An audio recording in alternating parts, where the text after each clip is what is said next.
Let's get back to the other big development tonight. President Trump claims that he has struck a ceasefire deal now to stop the fighting after 11 days of back and forth strikes between Israel and Iran.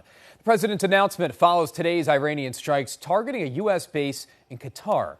Erica Brown reporting for WJZ from Washington as that ceasefire is expected to begin now in just a few hours.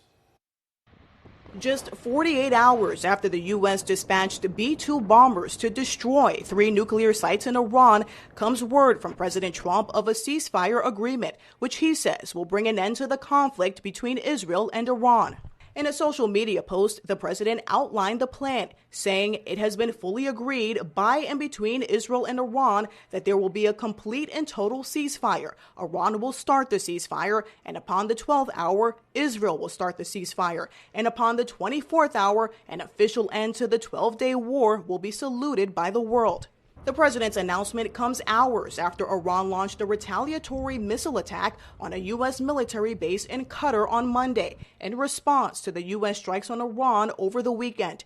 The president also said Iran gave advanced notice of the strikes and there were no reported casualties. In a series of posts on Truth Social, President Trump said most of the Iranian missiles had been downed, and he suggested the conflict may be over. On Capitol Hill, lawmakers remain divided over the weekend strikes on Iran and the U.S.'s role in the conflict.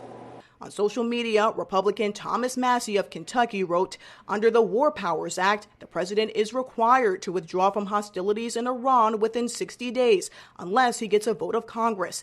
Others are standing by the president's decision. Given the situation that we're looking at right now, I'm going to give the benefit of the doubt to the president and the administration.